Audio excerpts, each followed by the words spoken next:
Hey everyone! As part of Project Paradigm, we have created a list of precautions to help greaten the fire safety in your home. We created a list of all the different causes of house fires, and we ranked them in order of importance to the ease at which you could take precautions against them, and then we created one of our fire checks. Our fire checks are easy tests that you can do in under 10 minutes, and we're going to take you through one now. F is for fume detector. Now we say fume detectors because ideally, your smoke detector should be testing for smoke and carbon monoxide.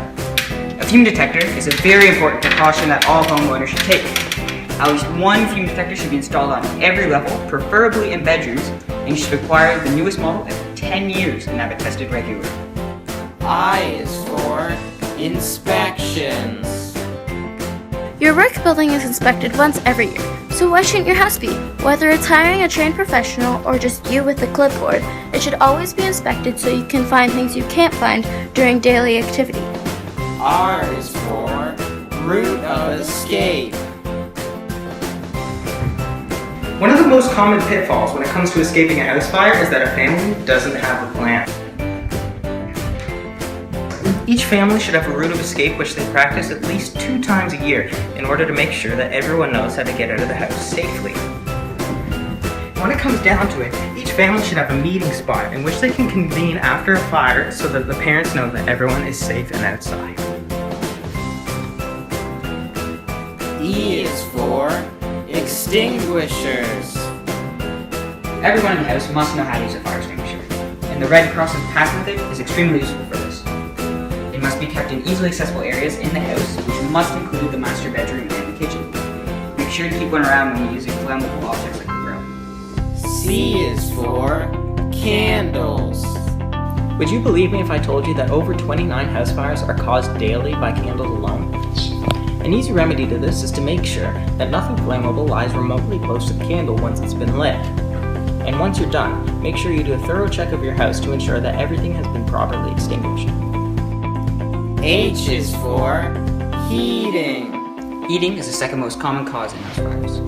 This is often caused when flammable objects are left too close to the heat source, so you must keep a buffer zone of at least 3 feet between the two. E is for electronics. You should always check your cords for frays and tears that can cause sparks. The best place to check is by the circuit breaker. Remember, don't try to be your own electrician. It's always better to hire a trained professional. C is for cooking. Did you know over 50% of house fires are caused by cooking? It might be tempting just to put something on the stove and walk away, but you should always be watching when the stove is on. K is for kids. Nothing but trouble. Kids are some of the most devious little arsonists out there. You should always properly educate your children when it comes to fire safety. Maybe enter them into some fire safety contests, although I can't really seem to think of some off the top of my head.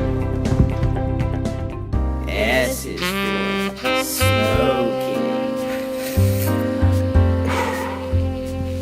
Now, I don't recommend that you smoke, but if you do, you better be doing it outside and properly extinguish the cigarette when you're done. Don't just throw it away.